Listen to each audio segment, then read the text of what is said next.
Good morning everyone student.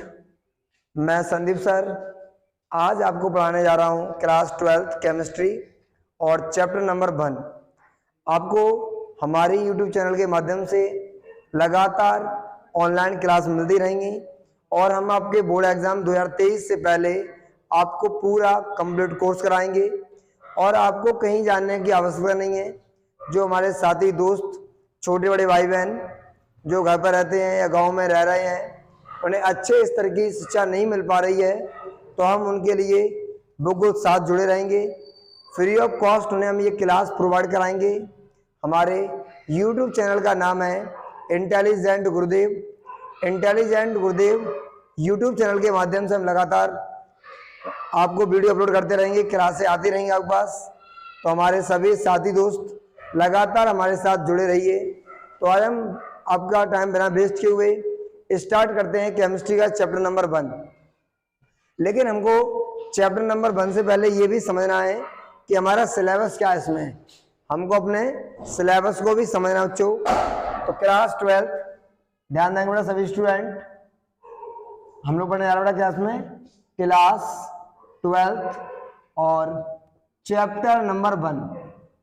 Class 12 chapter number 1। Class 12 का जो chemistry का चैप्टर नंबर 1 है बच्चों, उसका नाम है, चैप्टर का जो नेम है वो नेम है सॉलिड स्टेट। चैप्टर का नाम बच्चों क्या है? Solid state. इसे बोलते हैं ठोस अवस्था। क्या बोलते हैं? ठोस अवस्था बोलते हैं। चैप्टर का ये नेम है। अब हमारा टॉपिक नंबर फर्स्ट है। फर्स्ट टॉपिक नंबर पदार्थ क्या है बच्चों? टॉपिक नंबर फर्स्ट है हमारे पास पदार्थ, मैटर। जैसा कि हम सभी जानते हैं कि पदार्थ क्या चीज है ना। पदार्थ उसे कहते हैं जो स्थान घेरता है और उसका अपना द्रव्यमान होता है। पदार्थ उसे कहते हैं जो स्थान घेरता है और उसका अपना द्रव्यमान होता है, उसे क्या कहते हैं? पदार्थ। पदार्थ वह है जो स्थान घेरता है। एग्जाम्पल जैसे बच्चों लोहा, जैसे कि चांदी, जैसे कि कॉपर, जैसे कि मनुष्य, जैसे कि जैसे कि मार्कर, एडीसी। ये सभी चीजें हमारे पास क्या है? ये सभी हमारे पदार्थ है बेटा। ये सभी हमारे क्या है? पदार्थ हैं। क्या है? ये सभी हमारे पदार्थ। तो पहला हम समझ गए बेटा बच्चों कि पदार्थ क्या है, और सेकंड इसके एग्जाम्पल क्या होते हैं। सेकंड बच्चों, टॉपिक नंबर सेकंड, या पदार्थ की अवस्था बच्चों। पदार्थ के प्रकार, या आप कह सकते हैं पदार्थ की अवस्थाएं। पदार्थ की अवस्थाएं, स्टेट ऑफ मैटर। पदार्थ की कितनी अवस्थाएं होती हैं? पदार्थ कितने प्रकार के होते हैं? जनरली हम सभी जानते हैं कि सामान्यतः पदार्थ 3 प्रकार के होते हैं। सामान्यतः पदार्थ 3 प्रकार के होते हैं, लेकिन वर्तमान वैज्ञानिकों के द्वारा पदार्थ की कुल 6 अवस्थाएं खोजी जा चुकी हैं। हम सभी अपने बुक्स वगैरह में स्टडी करते हैं तो बच्चों उसमें लिखा होता है कि सामान्यतः पदार्थ की 3 अवस्थाएं होती, लेकिन अक्सर जब बुक पढ़ते हैं किसी में तो वहां लिखा होता है कि पदार्थ की कुल 6 अवस्थाएं खोजी जा चुकी हैं। हमारे लिए ज्यादा इंपॉर्टेंट फिलहाल 3 है। नंबर 1 ठोस, नंबर 2 द्रव, नंबर 3 गैस। नंबर 4 होता है प्लाज्मा। नंबर 4 होता है बच्चों प्लाज्मा, और नंबर 5 होता है बॉस-आइंस्टीन कंडेंसेट। उसका दूसरा नाम है बॉस-आइंस्टीन संघनन। भारतीय अवस्थाओं के बारे में डिस्कवरी 6 की हो चुकी है, बट हम जनरली 3 के बारे में बच्चों पढ़ते हैं। तो नंबर 1 हमारे पास है, नंबर 1 बच्चों हमारे पास ठोस अवस्था, सॉलिड स्टेट, ठोस अवस्था। नंबर 2 हमारे पास है बच्चों द्रव अवस्था। नंबर 2 हमारे पास क्या है? द्रव अवस्था। और नंबर 3 हमारे पास है गैस अवस्था। नंबर 3 हमारे पास क्या है? गैस अवस्था। इनके बारे में आप जनरली पढ़े हैं पहले भी और आप जानते भी हैं। ये तीनों स्टेटें क्या होती हैं ना। ठोस, जैसे ठोस हम उसे कहते हैं जिसका आकार दोनों ही निश्चित होते हैं, जिसका आयतन और आकार दोनों ही निश्चित होते हैं। जैसे फॉर एग्जांपल ये सॉलिड है ना, क्योंकि इसका आकार भी उतना ही, आयतन भी निश्चित होगा। ये कितना स्थान घेर लेगा ये भी आप समझ जाएंगे, और इसका वेट क्या है वो भी इसका फिक्स होगा ऑलरेडी। तो इसे हम बेटा क्या कहते हैं, सॉलिड कहते हैं। क्या कहते हैं, सॉलिड। अब हमारे लिए लिक्विड क्या होता है, लिक्विड का मतलब होता है हमारे लिए, जैसे हमारे सामने एक इंक है, इस इंक के अंदर भरा गया है, इस इंक के जो अंदर भरा हुआ है, इंक जो है इस बोतल के अंदर, वो हमारी लिक्विड शेप में है। किसकी शेप में, एक लिक्विड की शेप में है। और जैसे कि आप मुझे देख पा रहे होंगे, लेकिन आप ऐसा तो नहीं है हम मुझे देख रहे हैं तो ऑक्सीजन नहीं ले रहे हैं, ऑक्सीजन ले रहे होंगे, कार्बन डाइऑक्साइड छोड़ भी रहे होंगे, और मैं भी यही कर रहा हूँ, ऑक्सीजन को भी ले रहा हूँ। दृश्य गैस है। अब गैस हमको दिखाई तो देनी नहीं कमरे में कहाँ है, बट ये कमरे में गैसें हैं। तो जनरली हम तीन चीजों के बारे में पढ़ते हैं, एक ठोस के बारे में, एक द्रव के बारे में, और एक गैस के बारे में। हमारे चैप्टर का जो नाम था वो था ठोस अवस्था। हमारे चैप्टर का जो नाम था वो था ठोस अवस्था। अब हम डीपली पढ़ने जा रहे हैं बच्चों ठोस अवस्था के बारे में। किसके बारे में पढ़ने जा रहे हैं, ठोस अवस्था के बारे में। थोड़ा ध्यान देंगे सभी स्टूडेंट। ठोस अवस्था क्या चीज है बच्चों, ठोस अवस्था जो होती है उसमें आयतन और आकार, आयतन और आकार ये दोनों ही बच्चों निश्चित होते हैं। हमारा आयतन और आकार दोनों ही कैसे होते हैं, दोनों ही निश्चित होते हैं। जैसे कि फॉर एग्जांपल आप समझेंगे, जैसे कि पत्थर, जैसे कि ईंट, जैसे कि प्लास्टिक, जैसे कि टेबल। तो बच्चों ये सब हमारे लिए क्या है, एक ठोस पदार्थ की अवस्था में होती हैं, क्योंकि इनका आकार भी निश्चित है और इनका आयतन भी निश्चित है। अब आपके घर में जैसे कोई बेड पड़ा हुआ, बेड, अब ऐसा तो होता नहीं होगा कि बेड आज 2 लोग लेट गए और कल उसी बेड पे 10 लोग लेट जाएंगे तो बड़ा हो जाएगा, ऐसा नहीं है। उसका जो साइज है, उसकी जो शेप है वो चेंज नहीं होगी, वो उसका साइज और शेप वही रहेगा। अगर हमारे साइज और शेप, हमारा वॉल्यूम और हमारा साइज सेम रहता है, फिक्स रहता है, तो उनको हम ठोस पदार्थ कहते हैं। उन्हें हम क्या कहते हैं, ठोस पदार्थ कहते हैं। लाखों एग्जाम्पल हम लोगों के सामने होते हैं वो ठोस पदार्थ के उदाहरणों में। तो ठोस अवस्था बच्चों आप समझते ही हैं। और द्रव बच्चों हमारा क्या है, द्रव अवस्था। द्रव जो हमारी अवस्था बच्चों, कौन सी अवस्था, द्रव अवस्था। लिक्विड हमारी फॉर्म है, द्रव अवस्था है हमारी। जो लिक्विड स्टेट जो हमारी है वो क्या है, इस अवस्था में आयतन निश्चित होता है बच्चों, आयतन तो निश्चित होता है, लेकिन इसका जो आकार है, आकार अनिश्चित होता है। इसका जो आकार होता है वो अनिश्चित होता है। आकार इसका कैसा होता है, अनिश्चित होता है।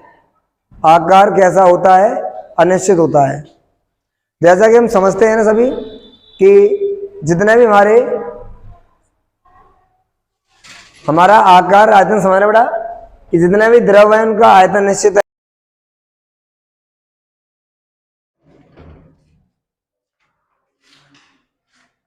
Every student listen. तो हम लोग अभी तक ये सीख चुके थे कि पदार्थ क्या होता है, ठोस पदार्थ क्या होता है, और द्रव पदार्थ क्या होता है।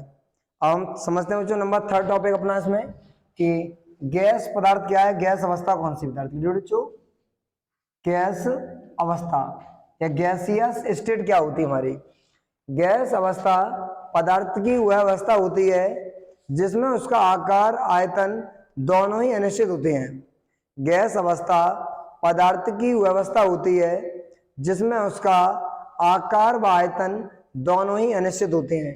तो जो क्या होता है, इसमें इसका आकार और इसका आयतन ये दोनों ही चीजें होती हैं अनिश्चित। ये दोनों चीजें कैसी होती हैं, अनिश्चित होती हैं बच्चों, अनसर्टेन होती हैं, निश्चित नहीं होती हैं। इन गैस को हम जिस पात्र में रख देते हैं उसी पात्र की वो शेप ले लेती है। सपोज करें आप कि एक छोटे से गैस सिलेंडर के अंदर आपने गैस को भर दिया, ध्यान देंगे सभी स्टूडेंट, मान लो 1 लीटर, 1 लीटर भर दिया आपने, फिर आपने उसी गैस लीटर को एक बड़े सिलेंडर के अंदर भर दिया। कहाँ भर दिया बच्चों, एक बड़े सिलेंडर के अंदर भर दिया। ऐसा करने पर क्या होगा, वो उस बड़े सिलेंडर का पूरा आकार कवर कर लेगा। पर क्या करेगा? उस बड़े सिलेंडर का पूरा आकार कवर कर लेगा। इससे हमें पता लगता है कि हमारी जो गैसें होती हैं उनका आकार और आयतन दोनों ही अनिश्चित होते हैं। उनका आकार व आयतन दोनों ही अनिश्चित होते हैं। बच्चों किसके होते हैं? गैसों के। गैसों का आकार और आयतन दोनों ही क्या होते हैं? दोनों ही अनिश्चित होते हैं। अब चलते हैं बच्चों नेक्स्ट टॉपिक पर। हमने हमारा नेक्स्ट टॉपिक है बच्चों कि ठोस पदार्थ के प्रकार। ठोस पदार्थ के प्रकार। ठोस पदार्थ के जो प्रकार हैं, ठोस पदार्थ के प्रकार। ठोस पदार्थ के बच्चों सामान्यतः दो प्रकार होते हैं। नंबर एक होता है बच्चों क्रास्टलीय ठोस। नंबर एक हमारा क्या होता है? क्रास्टलीय ठोस। और नंबर दो हमारा क्या होता है? अक्रस्टलीय ठोस। नंबर एक हमारा क्या है? क्रास्टलीय ठोस। और नंबर दो हमारा क्या होता है? अक्रस्टलीय ठोस। नंबर एक हमारा क्रास्टलीय ठोस होता है और नंबर दो हमारे पास होता है अक्रस्टलीय ठोस। अब हम ये समझते हैं क्रास्टलीय ठोस पदार्थ क्या होते हैं। क्रास्टलीय ठोस पदार्थ वे पदार्थ होते हैं जिनकी ज्यामितीय संरचना निश्चित होती है और दीर्घ परास व्यवस्था होती है। अगर इनका हम 3D स्ट्रक्चर चेक करते हैं, 3D स्ट्रक्चर, तो निश्चित होता है। निश्चित इनकी ज्यामिति जो आकृति होती है वो निश्चित होती है और इनकी जो परास व्यवस्था है वो होती है दीर्घ परास व्यवस्था। इनकी जो व्यवस्था होती है वो होती है दीर्घ परास व्यवस्था। तो समझते हैं बच्चों हम टॉपिक नंबर 1 को अपने। टॉपिक नंबर 1 हमारा क्या चल रहा है अभी? क्रास्टलीय ठोस। क्या चल रहा है बच्चों? क्रास्टलीय ठोस। तो इसको ले लेते हैं बे ठोस पदार्थ। बे ठोस पदार्थ। बे ठोस पदार्थ जिनकी ज्यामितीय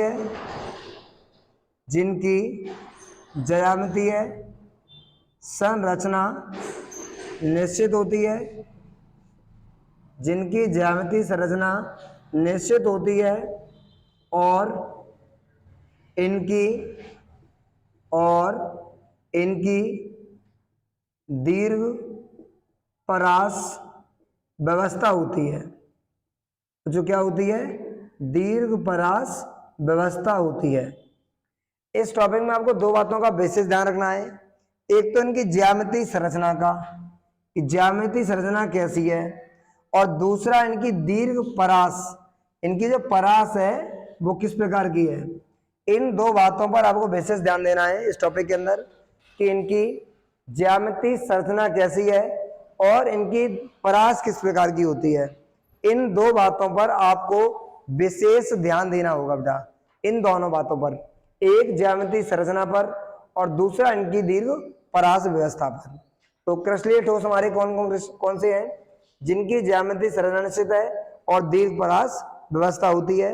इन्हें हम क्या बेटा कहते हैं? क्रास्टलीय ठोस कहते हैं। इन्हें क्या कहते हैं हम? क्रास्टलीय ठोस कहते हैं। इसके अंदर आता है जैसे कि हमारा नमक होता है, नमक क्रिस्टल के रूप में हमारा। जैसे कि हमारा शक्कर, चीनी है बच्चों हमारा। तो बच्चों इसके एग्जाम्पल क्या है हमारे पास? जैसे कि नमक, जैसे कि चीनी, एटसेट्रा। बहुत सारे एग्जाम्पल होते हैं बच्चों। तो नमक और चीनी ये दोनों ही एग्जाम्पल हमारे क्रास्टलीय ठोस पदार्थ के उदाहरण है बच्चों। ये दोनों ही एग्जाम्पल हमारे क्रास्टलीय ठोस पदार्थ के उदाहरण है बच्चों। किसके उदाहरण है? क्रास्टलीय ठोस पदार्थ के उदाहरण है। क्या है बच्चों हमारे? ये क्रास्टलीय ठोस पदार्थ के उदाहरण है बच्चों हमारे। क्या है ये? क्रास्टलीय ठोस पदार्थ। बच्चों नेक्स्ट हेडिंग समझते हैं। हमारी सेकंड हेडिंग हमारे पास अक्रास्टलीय ठोस पदार्थ। अक्रास्टलीय ठोस पदार्थ बच्चों। नेक्स्ट हेडिंग हमारे पास क्या है? अक्रास्टलीय ठोस पदार्थ। इस हेडिंग को समझते हैं। अक्रास्टलीय ठोस पदार्थ, इसका जस्ट पीछे उल्टा सोचना है आपको। ये जो अभी लिख दिया मैंने क्रास्टलीय ठोस पदार्थ, इसका आपको अपोजिट सोचना है। इसका आपको क्या सोचना है? अपोजिट। वे ठोस पदार्थ जिनकी ज्यामितीय संरचना अनिश्चित होती है, निश्चित की जगह अनिश्चित हो जाएगा बच्चों, अनिश्चित होती है और इनकी लघु, दीर्घ माने बड़ा, लघु माने छोटा, और इनकी लघु परास व्यवस्था होती है, और इनकी लघु परास व्यवस्था होती है। समझ गए होंगे शायद सभी स्टूडेंट। एक बार कमेंट में जरूर बता दें कि वीडियो की क्वालिटी किस प्रकार की आपको लग रही है बच्चों, प्लस टीचिंग मेथड जो है वो आपको समझ आ रहा है कि नहीं आ रहा है। सभी स्टूडेंट मुझे कमेंट में जरूर बताएं एक बार। तो वे ठोस पदार्थ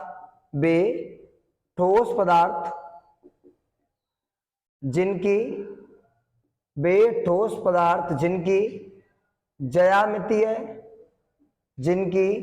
ज्यामितीय संरचना अनिश्चित होती है बच्चों। ज्यामितीय संरचना अनिश्चित होती है। कैसी होती है बच्चों? अनिश्चित होती है। और ज्यामितीय संरचना अनिश्चित होती है और लघु परास व्यवस्था होती है। और बच्चों इनकी लघु परास व्यवस्था होती है। क्या होती है? लघु परास व्यवस्था। आपको इस हेडिंग के अंदर दो बातों पर विशेष ध्यान देना बच्चों। एक तो इनकी ज्यामितीय संरचना पर कैसी होती है? निश्चित होती है। और इनकी जो परास है वो लघु परास होती है बच्चों। कैसी होती है? लघु परास। इन बातों पर आपको विशेष ध्यान देना है। इन दो बातों पर आपको इस हेडिंग के अंदर विशेष ध्यान देना है। लघु परास व्यवस्था होती है और ज्यामिति इनकी अनिश्चित। इसको मैं बच्चों इसका एग्जाम्पल जैसे कि प्लास्टिक, जैसे कि रबर बोलते हैं बच्चों, ETC। रबर और प्लास्टिक इसके दोनों ऐसे एग्जाम्पल हैं जो अक्रस्टलीय ठोस के अंदर आते हैं बच्चों। कहाँ आते हैं? अक्रस्टलीय ठोस के अंदर आते हैं। और नोट में बच्चों मैं लिख देता हूं इस बात को कि हमारा जो अक्रस्टलीय ठोस था उसकी जो ज्यामितीय आकृति, कैसी आकृति? उसकी जो ज्यामिति जो आकृति थी वो कैसी थी? अनिश्चित थी। ज्यामितीय आकृति कैसी थी उसकी? अनिश्चित थी। उसकी ज्यामितीय आकृति अनिश्चित थी। सेकंड में बच्चों इसकी जो परास व्यवस्था, कौन सी व्यवस्था? परास जो थी वो लघु होती है। परास कौन सी होती है इसकी? लघु। बच्चों एक चीज और एडवांस जो आगे मैं आपको बताने जा रहा हूं, इनकी जो बच्चों प्रकृति होती है, इनकी जो प्रकृति होती है वो होती है समदैशिक। इनकी जो प्रकृति होती है उसे कहते हैं बच्चों समदैशिक। क्या कहते हैं? समदैशिक प्रकृति होती है इनके अंदर।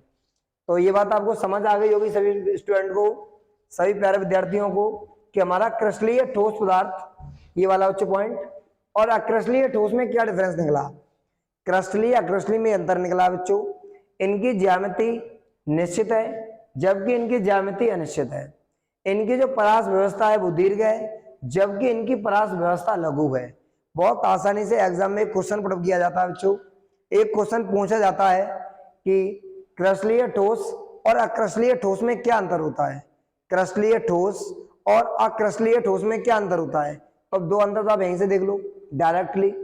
क्रिस्टलीय ठोस की ज्यामितीय संरचना निश्चित है जबकि अक्रिस्टलीय ठोस पदार्थ की ज्यामितीय संरचना अनिश्चित है। पहला डिफरेंस। दूसरा बच्चों अंतर होता है कि क्रिस्टलीय ठोस पदार्थ की दीर्घ परास व्यवस्था होती है, इसमें अक्रिस्टलीय ठोस पदार्थ की लघु परास व्यवस्था होती है। क्या होती है? लघु परास व्यवस्था होती है। तो सभी स्टूडेंट इसको नोट कर लें या इसका स्क्रीनशॉट ले लें कि जिससे कि मैं इसे रफ कर सकूं बच्चों। और मैं अलग हो जा रहा हूं। सभी ऑनलाइन वाले मेरे विद्यार्थी, सभी प्रिय स्टूडेंट मेरे, इसका स्क्रीनशॉट ले लें और या नोट कर लें इसको, जिससे कि हम अपने टॉपिक को कंटिन्यू आगे चला सके बच्चों। आपके सामने कई क्वेश्चन मैं भी बताऊंगा, मैं कितने क्वेश्चन मैंने आपको अभी तक समझा दिया है, कितना आपको सिखा दिया है। तो बच्चे उसमें रफ करने जा रहा हूं और मुझे उम्मीद है कि आप सभी ने इसका स्क्रीनशॉट ले लिया होगा। चलो बच्चों, साथ ही साथ आपको फेयर नोट्स भी तैयार करना है। हमारे साथ आपको लगातार जुड़ा रहना है। आपको कहीं जाने की आवश्यकता नहीं है। आपको हम फ्री ऑफ कॉस्ट, बिना किसी चार्ज के, बिना किसी फीस के पूरे साल भर पढ़ाएंगे। आपके हर टॉपिक को पढ़ाएंगे क्योंकि आपकी मंजिल ही मेरी मंजिल है और आपका लक्ष्य ही मेरा लक्ष्य है। इसीलिए सभी स्टूडेंट मेरे साथ लगातार जुड़े रहें और चैनल को ज़्यादा से ज़्यादा सब्सक्राइब करवाएं, लाइक शेयर करना ना भूलिएगा। चलो बच्चों आगे देखते हैं। तो अभी तक हम लोग ये समझ चुके हैं क्रिस्टलीय पदार्थ हमारे और अक्रिस्टलीय पदार्थों में क्या डिफरेंस होता है या क्या होते हैं। बच्चों इतना सभी को उम्मीद है कि समझ आ गया होगा। अगर किसी बच्चे को समझ नहीं आया हो तो वो मुझे मैसेज कर सकता है मेरे व्हाट्सएप नंबर पर। तो मैं आपको अपना व्हाट्सएप नंबर भी बच्चों दे देता हूँ। अगर किसी बच्चे को किसी प्रकार का कोई डाउट हो, प्रॉब्लम्स हो, तो वो मुझे कॉल कर सकता है। कॉन्टैक्ट नंबर बच्चों मेरा 7249955020, ये मेरा कॉन्टैक्ट नंबर है बच्चों। साथ ही साथ मेरा ये व्हाट्सएप नंबर भी है बच्चों। तो आप मुझे कभी भी मैसेज कर सकते हैं, अपने डाउट पूछ सकते हैं।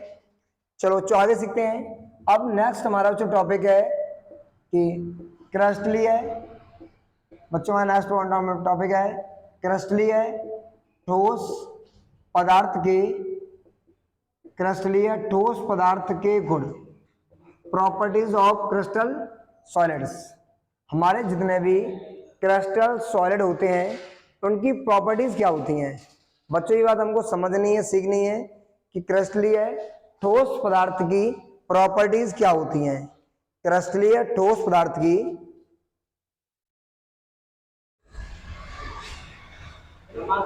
तो स्टूडेंट हम लोग आगे बढ़ने जा रहे हैं अपने क्रिस्टलीय ठोस पदार्थ के गुण। आगे हम क्या पढ़ने जा रहे हैं, क्रिस्टलीय ठोस पदार्थ के गुण। ध्यान देंगे सभी स्टूडेंट। नंबर फर्स्ट बच्चों हम लोग पहला पॉइंट समझ गए थे। क्या समझे थे, क्रिस्टलीय बच्चों हमको सिर्फ प्रॉपर्टी लिखनी है, प्रॉपर्टीज के बारे में लिखना है ना, किसी प्रॉपर्टी क्या है। तो जो नंबर एक हमारे पास है क्रिस्टलीय ठोस पदार्थ की, क्रिस्टलीय ठोस पदार्थ की ज्यामितीय संरचना, ज्यामितीय संरचना निश्चित होती है बच्चों। कैसी होती है, निश्चित होती है बच्चों। कैसी होती है, निश्चित होती है। नंबर फर्स्ट पॉइंट बच्चों। सेकंड पॉइंट हमारे पास है क्रिस्टलीय ठोस पदार्थों की, क्रिस्टलीय ठोस पदार्थों की दीर्घ परास व्यवस्था। बच्चों कौन सी होती है, दीर्घ परास व्यवस्था या दीर्घ परास होती है। क्या होती है, दीर्घ परास होती है बच्चों। पॉइंट नंबर थर्ड, हमारे जो क्रिस्टलीय पदार्थ है उनकी जो प्रकृति है, ध्यान देंगे सभी विद्यार्थी। क्रिस्टलीय ठोस पदार्थ की प्रकृति, क्रिस्टलीय ठोस पदार्थ की प्रकृति बच्चों ये होती है विषम दैशिक। क्या होती है बच्चों, विषम दैशिक होती है। कैसी होती है, विषम दैशिक होती है। इतनी बात समझ गए आप। इन तीन पॉइंट का बहुत ध्यान से रखेंगे अपने दिमाग के अंदर बच्चों। एक ज्यामितीय संरचना के बारे में, वो भी निश्चित होती है। एक पदार्थ की परास के बारे में, वो दीर्घ होती है। और एक प्रकृति के बारे में बच्चों, वो विषम दैशिक होती है। क्या होती है, विषम दैशिक होती है। नेक्स्ट पॉइंट बच्चों हमारा, जितने हमारे क्रिस्टलीय ठोस पदार्थ हैं बच्चों, कौन से पदार्थ, क्रिस्टलीय ठोस पदार्थ होते हैं हमारे,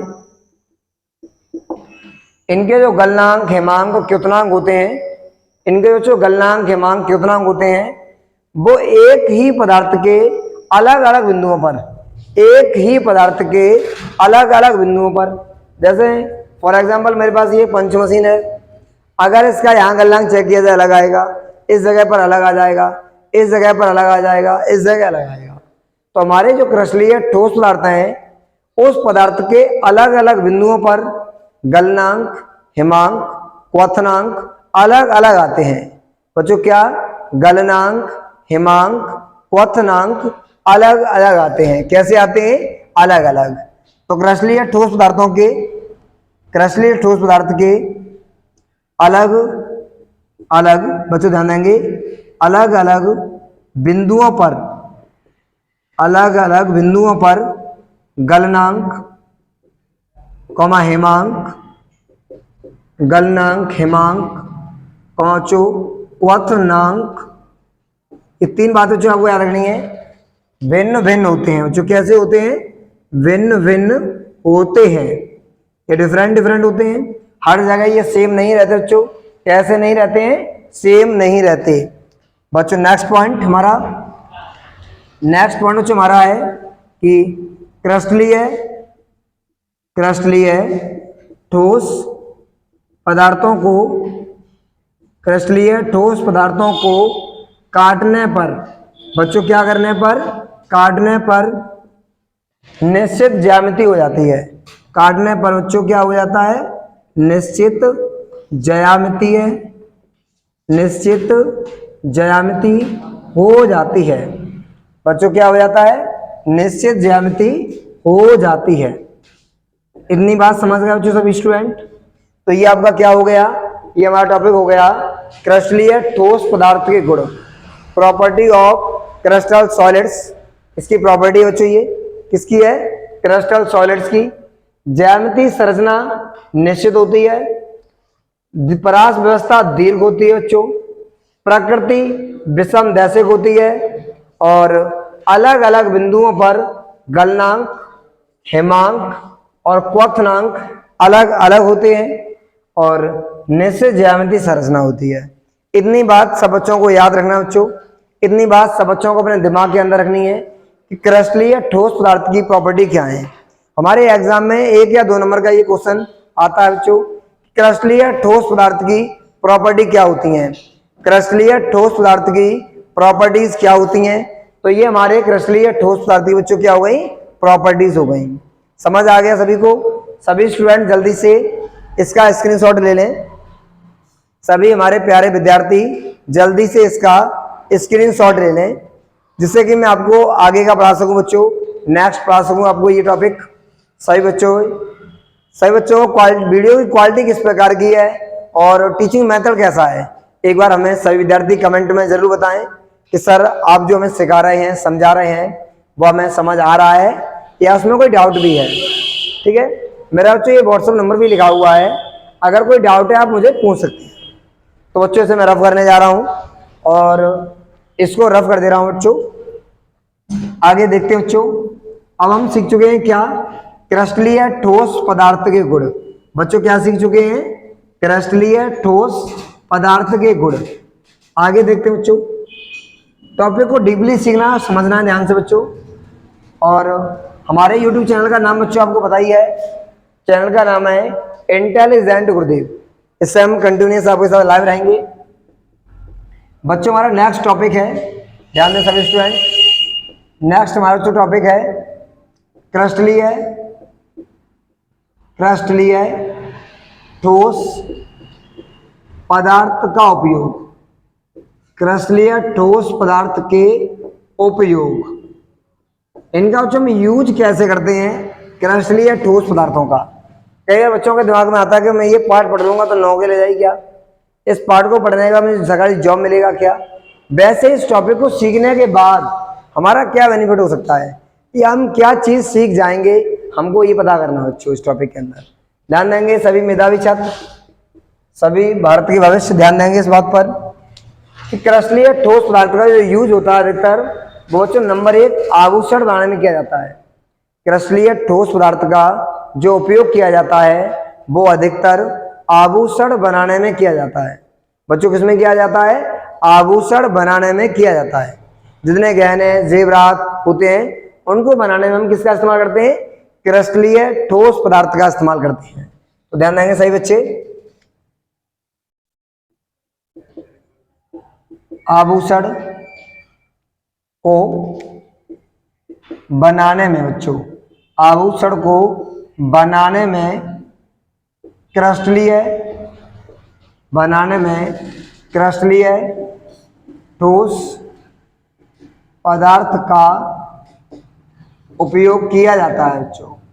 क्या किया है? उपयोग ये किया जाता है बच्चों। नेक्स्ट पॉइंट सेकंड, कि हमारे जो खेल खिलौनों के सामान होते हैं बच्चों वाले, खेल खिलौनों के सामान, खेल खिलौनों के सामान को सामान को क्रस्टलीय ठोस पदार्थों के द्वारा बनाया जाता है। क्रस्टलीय ठोस पदार्थों के द्वारा बनाया जाता है। बड़ा क्या किया जाता है? बनाया जाता है। बच्चों एक बात और आपको समझनी है इसके अलावा नेक्स्ट पॉइंट कि हमारे जो क्रस्टलीय ठोस पदार्थ होते हैं इन्हें वास्तविक ठोस भी कहा जाता है। हमारे जो क्रस्टलीय ठोस पदार्थ होते हैं इन्हें हम वास्तविक ठोस भी कहते हैं। इन्हें हम बच्चों क्या कहते हैं? वास्तविक ठोस भी कहते हैं। वास्तव में रियल ठोस हैं, इनके परमाणु बहुत पास पास होते हैं, इनके मध्य रिक्तता बहुत कम पाई जाती है, इनके मध्य लगने वाला अंतरा आणविक आकर्षण बल, अंतरा आणविक आकर्षण बल, इंटरमॉलिक्यूलर जो फोर्स होता है बहुत ज्यादा लग जाता है बच्चों। कैसा लगता है? बहुत ज्यादा। तो नोटों में आपको याद रखना है क्रस्टलीय ठोस पदार्थ, क्रस्टलीय ठोस पदार्थ, बच्चों इस बात को याद रखना है क्रस्टलीय ठोस पदार्थ वास्तविक ठोस कहलाते हैं बच्चों। क्या कहलाते हैं? वास्तविक ठोस। बच्चों क्या कहलाते हैं? वो वास्तविक ठोस कहलाते हैं। क्या कहलाते हैं? वास्तविक ठोस कहलाते हैं। उन्हें रियल ट्रुथ सॉलिड्स कहा जाता है बच्चों। वास्तविक ठोस उन्हें कहा जाता है। हाँ या ना? नेक्स्ट बच्चों आप समझ गए कि अधिकतर हम इन दोनों चीजों में अपने क्रस्टलीय पदार्थों का इस्तेमाल करते हैं। एक तो आभूषणों को बनाने में और दूसरा खेल खिलौनों के सामानों को बनाने में। किसका हम इस्तेमाल करते हैं? क्रस्टलीय ठोस पदार्थों का यूज किया जाता है। समझ आ गया हो सभी बच्चों को?